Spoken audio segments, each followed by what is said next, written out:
Long before the pyramids and spectacular temples sprawled across Egypt, King Narmer founded the first dynasty in pharaonic history. For over 3,000 years, 345 pharaohs succeeded one another until the inevitable fall of ancient Egypt. Some kings would grow to iconic status. Among them, Ramesses III. Ramesses III was a great ruler who would have liked to leave the same mark on history as Ramesses II, but unfortunately he ended very badly. He accomplished a great many things. He guarded Egypt, but he had a very difficult and complex reign. What do we know about the life of this pharaoh? What enemies and challenges did he face? He suffered significant loss in treasury and in the army. Egypt would never really recover afterwards. This is one of the reasons that led to the fall of the new kingdom. And Ramesses III had to contend with the first great strike in human history. If the tomb workers were on strike and it continued, then perhaps this tomb wouldn't have been finished and ready for Ramesses III. What made him such a ripe target for assassination plots? He had several wives and many, many children. And of course, the wives wanted their child to be the heir. And how did the harem conspiracy eventually play out? There was a cut wound in the lower neck. It was a painful death and frightening one. Now, leading international experts share their insights to reveal the true story of the last great pharaoh of Egypt's golden age. Ramesses III marked the history of Egypt by prolonging its eventual collapse. Here are the final secrets of the unique journey of Pharaoh Ramesses III, a king whose life transformed ancient Egypt and changed the course of history.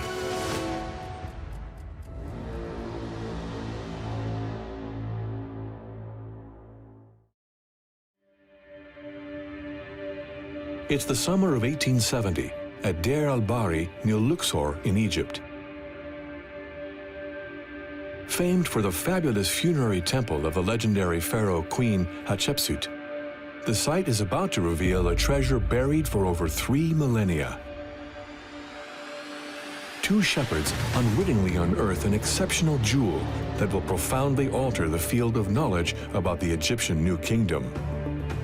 That of Ramesses II, Akhenaton, Nefertiti, and Tutankhamun. This is the Deir al-Bahri cache. Deir al-Bahri tomb 320 contained the mummies of many of the kings and queens of Egypt that we see today in the museum. So they were put in coffins that were not original to them, but labeled so that we know who they are supposed to be. 50 mummies have remained hidden here for 30 centuries. Among them are 26 royal relics, including those of such great pharaohs as Thutmose III, Amenhotep I, and the great Ramesses II himself. So it was really one of the biggest discoveries in Egyptian archaeology. But there's one question on the minds of Egyptologists. Why are they all gathered together in this fateful place? These mummies were moved by priests between 50 and 100 years after the death of these figures. Originally, they were found in the underground tombs of the majestic Valley of the Kings. But at the end of the New Kingdom, these sacred places were plundered. The treasures disappeared forever, except for Tutankhamun's, which was discovered in the 20th century. Aware of the sacrilege, the priests of Amun, who embodied the religious authority of the time, decided to save the mummies of the deceased pharaohs and their relatives. The priests of Amun, when they found that the mummies were being damaged by tomb robbers, they knew they had to do something about it. So they looked around and they found a very high old tomb that was high up on the cliffs above Deir al-Bahri. And they stashed all of the mummies that they could find inside of this tomb. Thanks to this last-ditch rescue, these precious relics will be preserved until the present day, revealing their many secrets. One in particular intrigues Egyptologists. That of the last great pharaoh of the New Kingdom, Ramesses III. Ramesses III marked the history of Egypt by prolonging its eventual collapse. Because he made wise decisions, he allowed the new kingdom to flourish and allowed ancient Egypt to flourish for longer than any other king would have allowed it to. We're about a century after Ramesses II, and Ramesses III is going to do everything in his power to be mistaken for his predecessor. Ramesses III was a great ruler who would have liked to leave the same mark on history as Ramesses II, but unfortunately he ended very badly.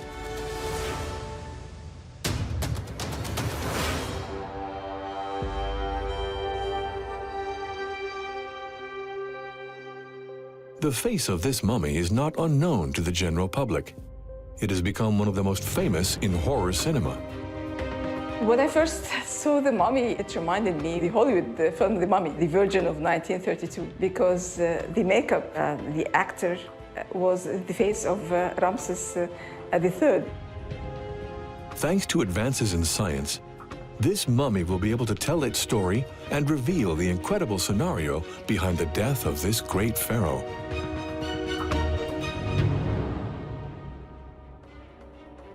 Sahar Salem is part of the team that x-rayed the body of Ramesses III.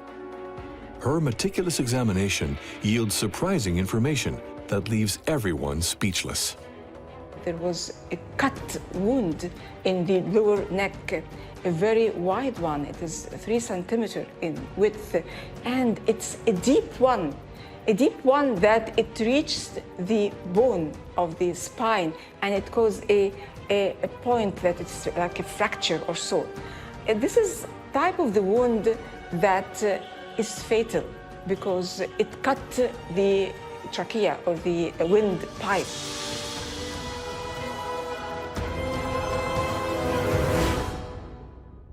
In addition to having his throat slashed, which is fairly dramatic, there was also some issues with his feet, where it could be that there were cuts that severed some of his toes.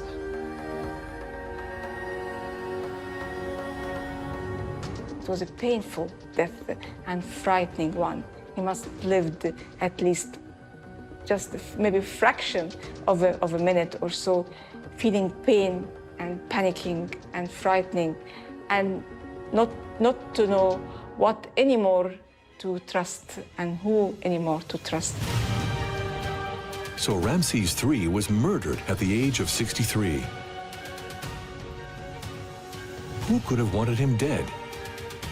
Examination of the mummy would lead Egyptologists to one of the most appalling political assassinations of antiquity.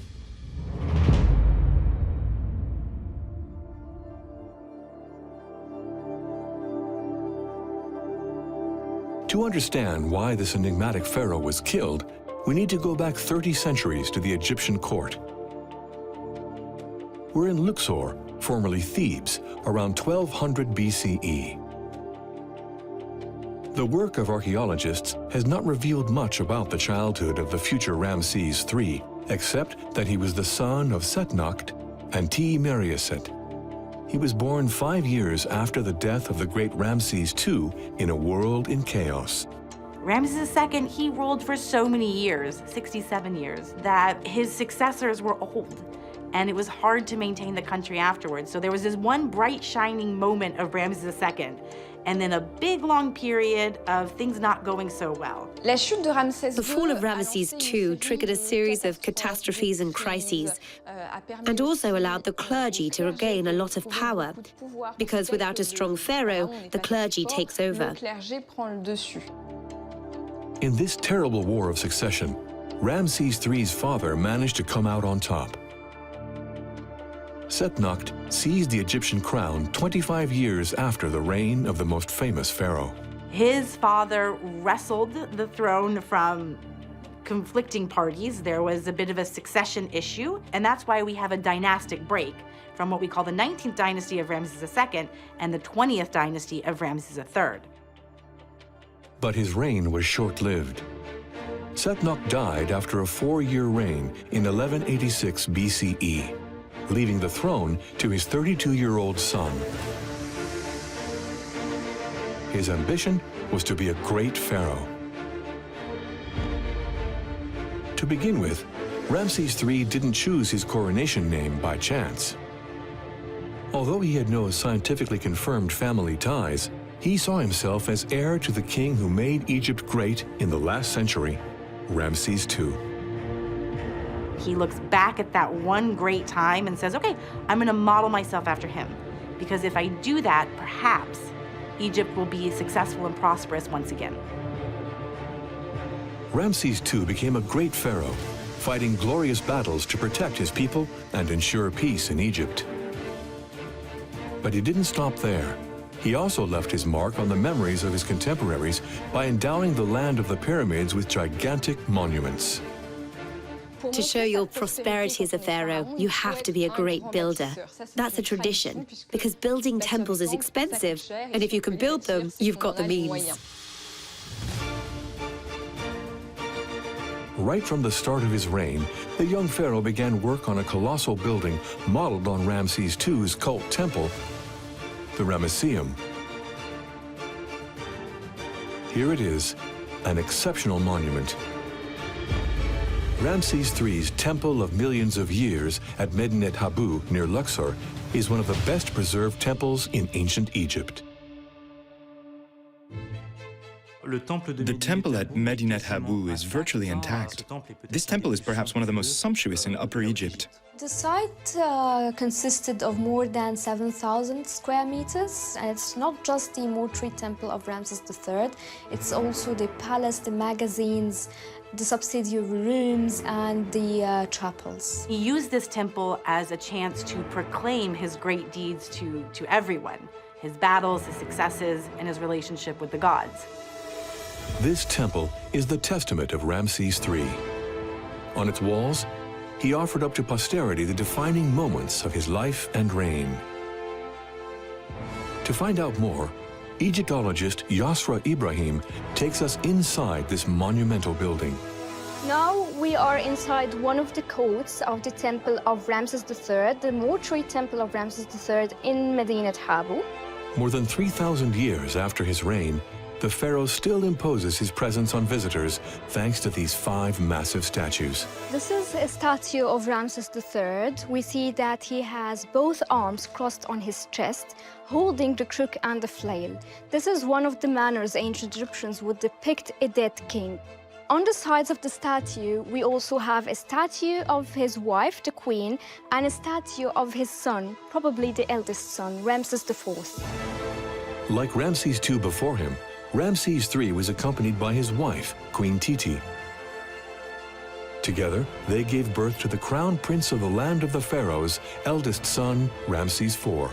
They don't know it yet, but his life is about to be threatened, and he's going to be at the heart of one of the biggest plots in history.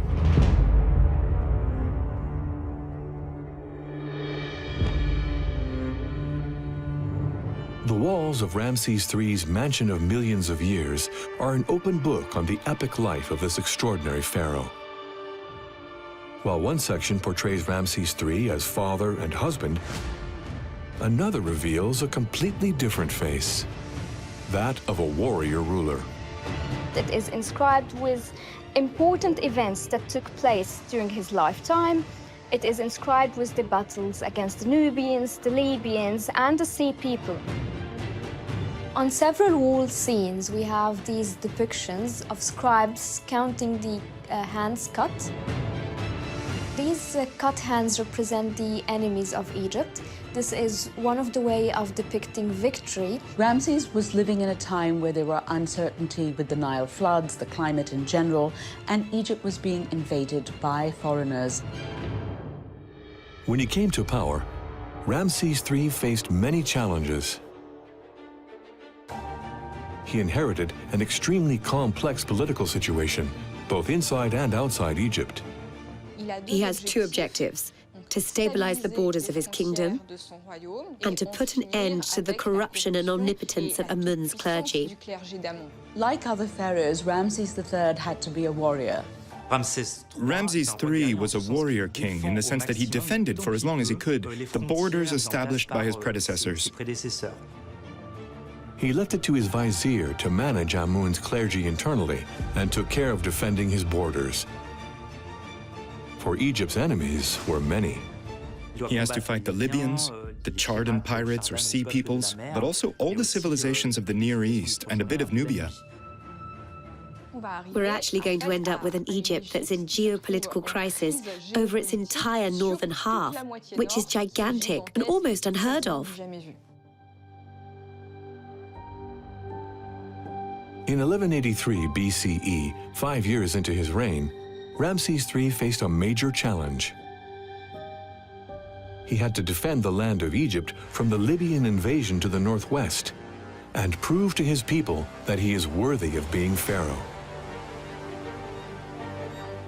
It's not an everyday occurrence, since the peoples who were based there before weren't powerful enough to dare attack Egypt. But now we're seeing the rise of a civilization that's growing in importance and naturally wants to expand on its east wing. This is one of the wars that depicts the battle of Ramesses III against the Libyans. So we have the chariot of Ramesses III and, of course, the Egyptian troop fighting the Libyans. Ramesses III is depicted at the head of his troops, fighting bravely to protect his country's borders. A military leader, nothing seems to stand in the way of his art of war. At a closer look, we can find some interesting details, such as the chariot moving over the bodies of the enemies. Then he quelled those rebellions and resettled the Libyan people. This victory placed Ramesses III in the Egyptians' hearts as a worthy heir to Ramesses II. He had just saved Egypt from a powerful enemy by proving his military worth. But these surprising fighters were not the most formidable enemies the pharaoh had to face. A terrifying army, destroying everything in its path, was attacking the borders of the land of the pyramids. They were known as the Sea Peoples.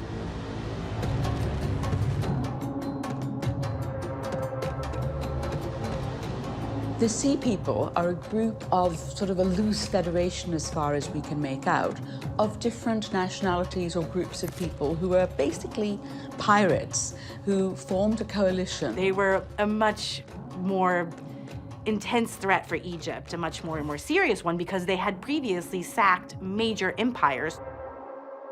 They had just ravaged Cyprus, Anatolia, and southern Lebanon. Wherever they go, they sow chaos. It's like a terrible blackout. Cities are falling one after the other. Ramesses III had every reason to be nervous about this group of people.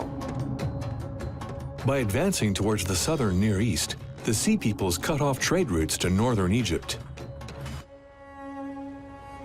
This blockade completely paralyzed the kingdom's economy. Although the land of the pharaohs was self-sufficient and rich in many fields, it depended upon trade with the outside world. You've got an Egypt with both overland trade links all the way up the Levantine coast and to Cyprus, and access to the tin and silver mines of Anatolia. You also have silver coming from Spain and tin coming from Cornwall, England. Egypt also has very great riches. The Kingdom of Egypt is extremely fertile. Rich in all kinds of foodstuffs, such as its flagship product, wheat, the country also produced large quantities of glass, which it exported via trading posts set up all over the Mediterranean Sea. Ramesses III had no choice. He had to react. It's the gateway to Egypt. It's a point that absolutely has to be defended, otherwise Egypt would be subjected to a terrible invasion.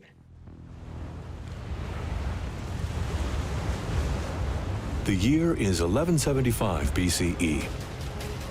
Ramesses III is at the head of his army in Palestine, waging a merciless battle against these lawless pirates. We can imagine these types of blitzkrieg attacks with these people who probably had much more sophisticated weaponry than what was available, including Mycenaean-type sword blades, particularly effective in close combat. But Ramesses managed to limit the damage and stop these Sea Peoples in their tracks, which is a miracle.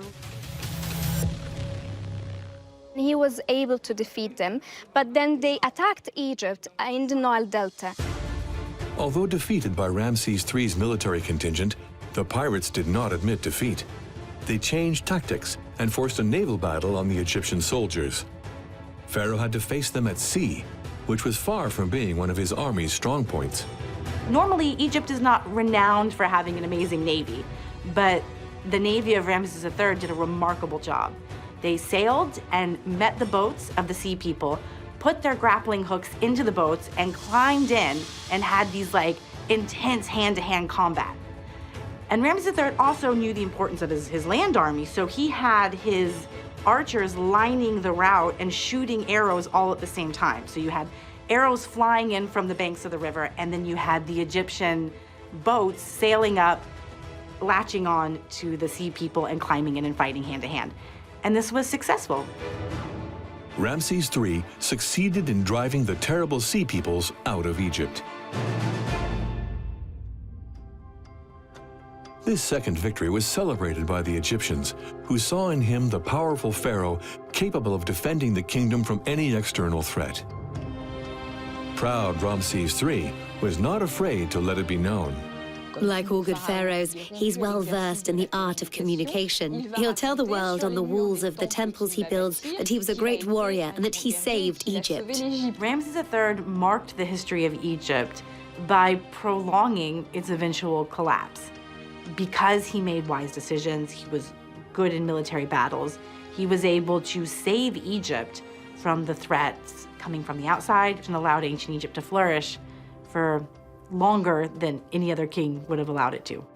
Ramesses III fought 3 incredible wars. He did a lot of effort to protect Egypt, which is his duty and role as the king and the protector of Egypt. Although Ramesses III would wage a third victorious war against the Libyans, the pharaoh would not die on the battlefield. He would have to deal with a new enemy. Ramesses III weathered the early challenges of his reign, the sea people, the Libyans, and all the battles, only to get to the second half of his reign and face an economic crisis. He suffered significant loss in treasury and in the army, and Egypt would never really recover afterwards. This is one of the reasons that led to the fall of the new kingdom. To defend his country, Ramesses III emptied his treasury. As a result, Egypt was bankrupt. But he still spent a fortune building his temple and his tomb.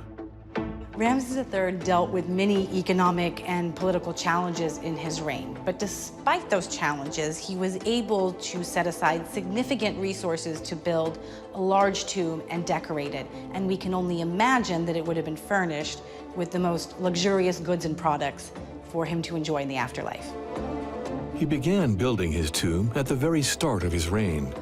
To further anchor himself in tradition and follow in the footsteps of his predecessors, including his role model Ramesses II, he had it dug in the world's most famous necropolis, the Valley of the Kings.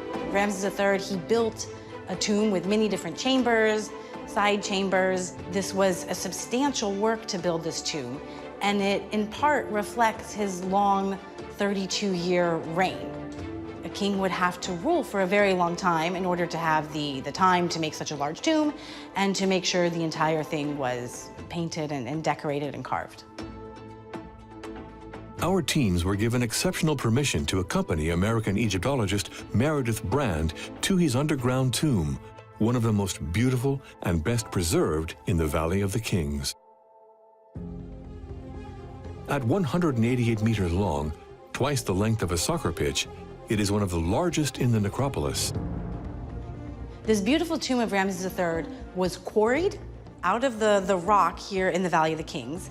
It was carved, plastered, and painted.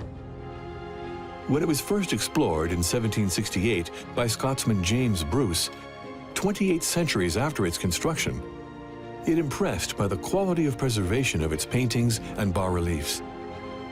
More than 2 centuries later, this masterpiece is still as intact as ever. It must be said that it was created by the kingdom's finest artists and craftsmen for a very specific purpose. The men from the community of workmen would come here every day, and they would work on this tomb in order to prepare an ideal set of chambers with the right decorations to prepare Ramesses III to have an afterlife that he wanted. The ancient Egyptians believed in life after death. This afterlife is a form of paradise where they would be reborn, according to the myth of Osiris. A former king assassinated in a plot organized by his brother, he became one of the most venerated gods in the Egyptian pantheon, the god of the dead.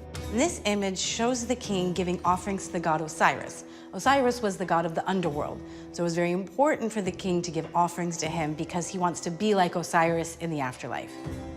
For the ancient Egyptian kings, it was of paramount importance that they had a good afterlife, that they successfully transitioned from the life of the living to the life of the dead. And this was vital not only for their spirit to enjoy the afterlife, but also for the continuity of ancient Egypt. This was considered key to the entire function, the way the world worked, the cosmology of society in ancient Egypt. So everybody would have wanted the king to have this afterlife. So on this mission of the utmost importance, the builders of Ramesses III's tomb worked throughout his reign. A privilege beyond compare for these architects, masons, sculptors, and painters. The Valley of the Kings was a sacred place to the ancient Egyptians. It was highly guarded, it was closed off, it was a secret location. And it was only visited by the workmen from Deir el-Medina who were building the tombs.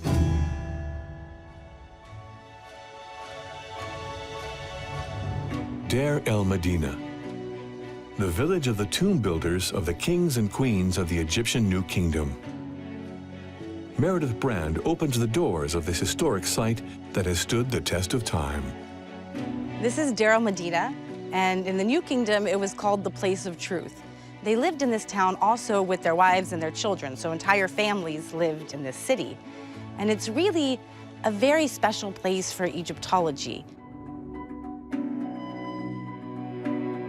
We can imagine that it must have been full of voices and kids and women and people talking, and they're cooking, so there's fires and sounds, and it was really a very lively place full of commotion. Until February 1166 BCE, when the face of this enchanting place changed. It marked a turning point in the reign of Ramesses III. While he's building gigantic temples and having his tomb dug, there's going to be the first strike in recorded history. Pharaoh's tomb builders went on strike, the first time this had happened in ancient Egyptian history. They were no longer being paid, and they let the site scribe know. It is thanks to these documents that the story of this social conflict has come down to us. Their wages, which consist of food, sandals, and cloth, have not been paid, and so they've come to protest. We can imagine this street was full of loud voices complaining, saying, "What's wrong with this king? Why don't we have our grain? What's happening?" And then, during the protest, people would have come out of their houses, flocking onto this main street. We can imagine the men screaming, the women, the children, everyone making a loud chorus as they depart this main street and go through the gate behind me. And it seems that the vizier's office didn't pay attention. They didn't respond by actually giving the payment. After 2 months without payment, workers protest in the temple of the clergy of Amun and that of Ramesses III, to no avail. One of the most remarkable things about these strike documents is how the king wasn't really involved in what was happening. It was very much an issue with the mortuary temple of Ramesses III and the administration in the temple, and also the vizier's office. There seems to be no message from the king directly to the workers about any of this. It took several weeks of strike action before the pharaoh began to realize the extent of the conflict that was delaying construction of his tomb.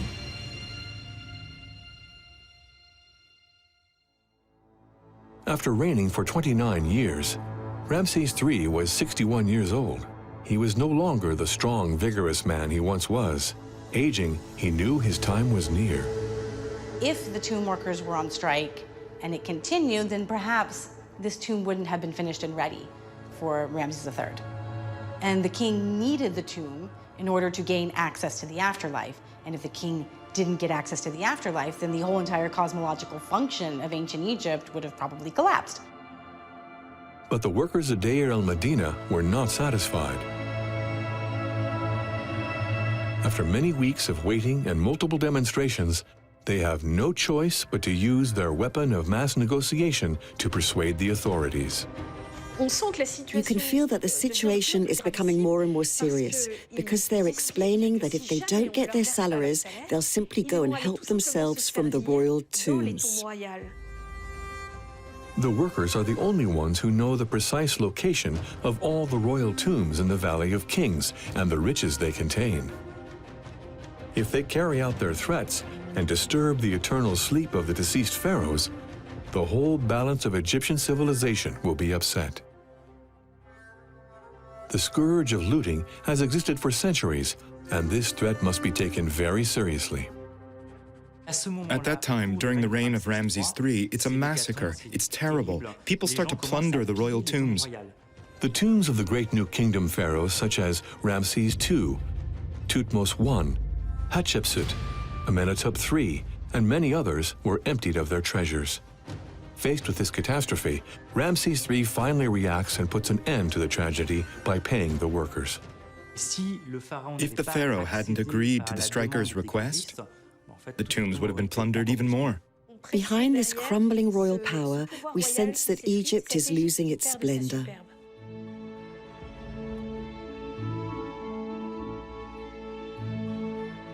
Ramesses III may have faced 3 major wars and a social conflict, but little did he know that a new, far more dangerous enemy lurked nearby.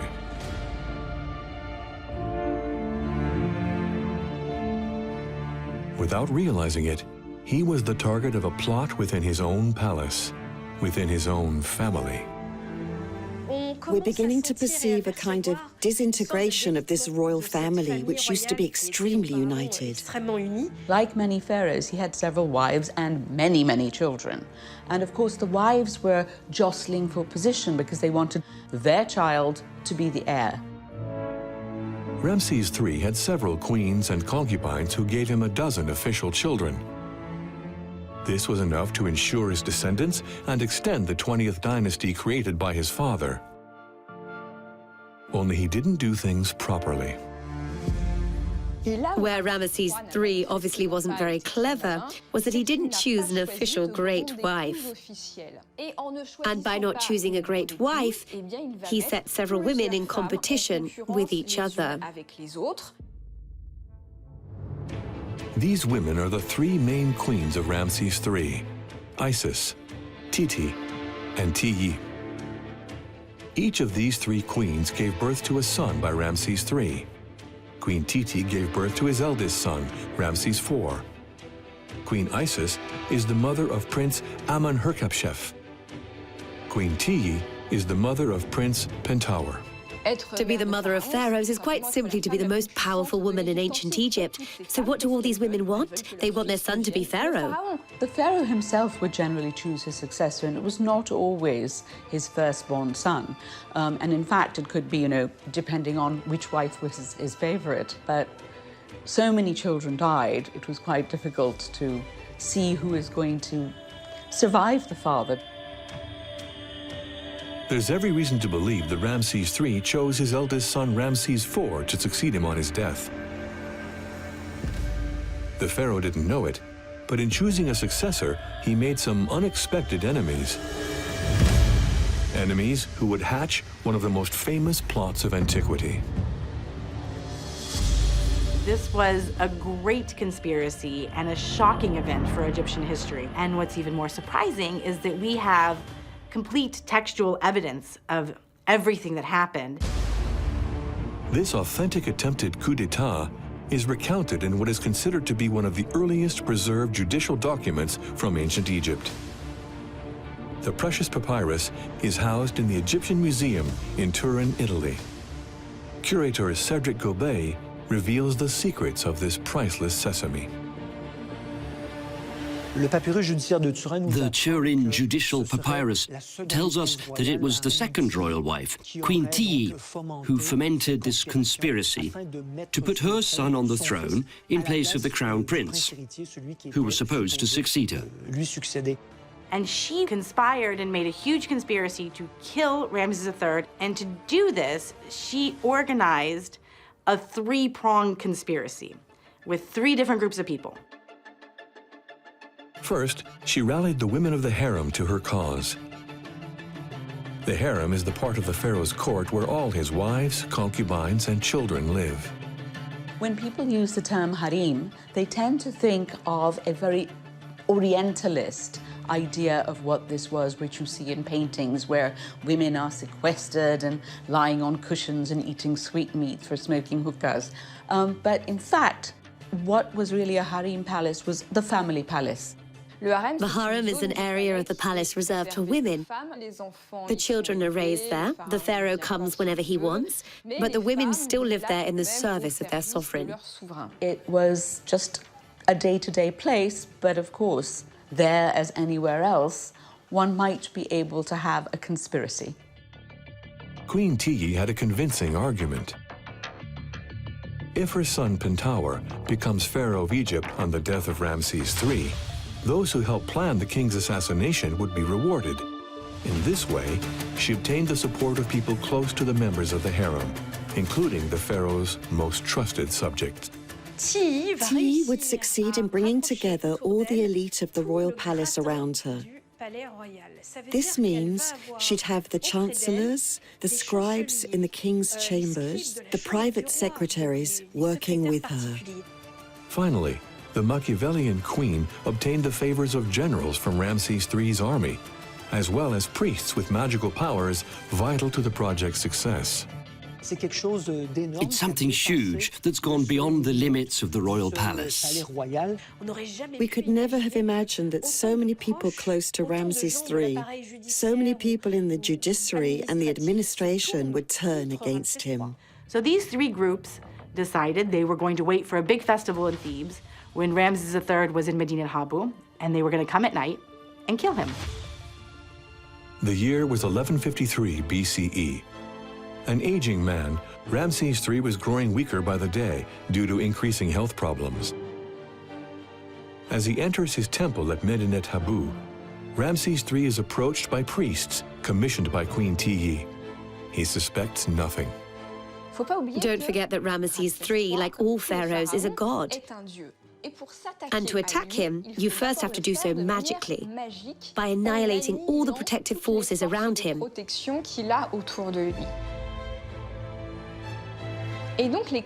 So the conspirators go to a temple during a great festival to collect magic formulas and perform black magic against Ramesses III. We know that wax figures were placed inside the palace to perform a series of rituals so that the king dies. So that's an absolutely terrible crime of lèse-majesté. Except that obviously it didn't work very well, so they had to go on the offensive in a more concrete way. Ramesses III then went to his harem. According to the judicial papyrus of Turin, he was attacked there. Someone jumps on him, probably one of his butlers who was a member of the plot. He grabs him from behind and cuts his throat in a gesture so violent it rips through to his spine. Then there's obviously a second attack from the front, as one of his toes has been cut off, perhaps by one of his wives jumping on him at the same time. Poor Ramesses III died in a bloodbath. I may as well mention that it didn't go unnoticed. So it was that Pharaoh Ramesses III, the savior of the Egyptian kingdom thanks to his victories over the Libyans and the Sea Peoples, died murdered by members of his own family. Queen Tiye had carried out her plan perfectly. But not everything goes according to plan. The harem conspiracy was halfway successful because they killed the king, but also a remarkable failure at the same time. All the conspirators were caught. Everybody who was actively conspiring and everyone who knew something about it and didn't say anything. For Queen Tiye and Prince Pentower, the plan was a complete failure. Ramesses IV, the eldest son of Ramesses III, ascends the throne, and he's determined to get to the bottom of his father's murder. Ramesses IV is going to steer, as it were, the famous trial of this harem plot. We have the hours of the trial, we have the interrogations, and we see all the elements that were put in place. Some 20 people appear before the pharaoh's court. the judges must determine each person's role in what became the greatest political scandal in the history of Egyptian civilization. Yet this is not the first time a pharaoh was assassinated in the course of his duties. In the Middle Ages, 500 years earlier, King Amenemhat I was probably assassinated under the same conditions as a result of a palace conspiracy. You have Amenemhat I, who was betrayed by his harem, his inner circle. History tells us that it was during the night, a time when most crimes are committed. It's much the same scenario that seems to have played out against Ramesses III half a millennium later. He too was betrayed by his inner circle, among others. When you look at the job titles listed, you have cupbearers, chamberlains, directors of the harem, directors of the king's court, some scribes, all people who were very highly placed, who were at the very head of the harem, therefore of the functioning of the inner court, the pharaoh, which shows that the crime was all the more serious, because these were people who had the full confidence of Pharaoh. They must answer for the assassination of the great Ramesses III. But the trial gets off to a bad start. What should be an exemplary hearing is blighted by a terrible plague. It seems there was an attempt at bribery. One of the judges allegedly tried to take other members of the commission with him to see women, who were certainly prostitutes. And one of them reported those who went to see the prostitutes. Why did he do this? Did he want to acquit the conspirators? Quite possibly. In any case, the maneuver was not to the liking of Ramesses IV. As a result, the judge and the members of the commission found themselves in the dock. A total of 28 people were found guilty of murdering Ramesses III. They would receive sentences commensurate with their involvement in the pharaoh's murder. So there were 3 different punishments. Some groups were executed, who were leaders of the gang. Then others were forced to commit suicide. And then there was a third group that were beaten and mutilated with their nose and ears chopped off. So everybody involved was either put to death or forced to put themselves to death. Most of the conspirators were sentenced to damnatio memoriae. That is, their names are changed and struck from the records of history, banishing them from any possible resurrection in the afterlife, the paradise of the ancient Egyptians. If your name is erased from history, it can't be recalled, and you can't get offerings or blessings in the afterlife.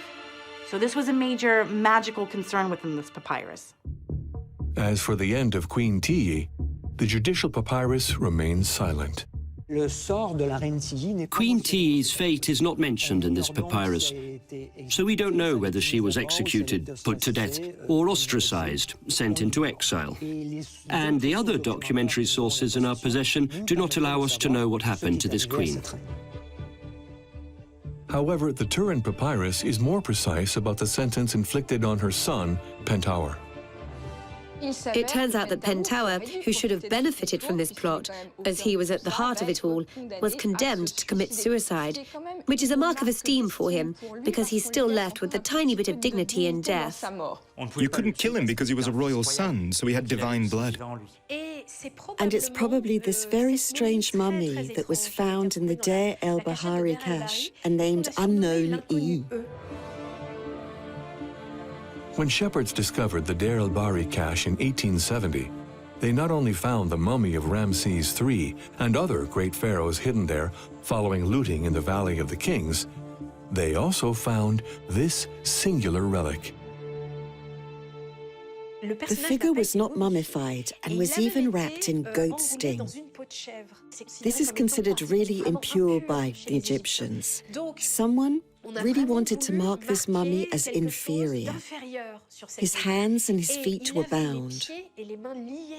And we have this neck extension with this open mouth as if he had died with a scream. X-rays show that he evidently died either strangled or hanged. The latest DNA analysis suggests that this is Pentauer's body. The man who was to have dethroned his father ended up sitting beside him for over 3 millennia in a makeshift tomb at Deir el-Bahari.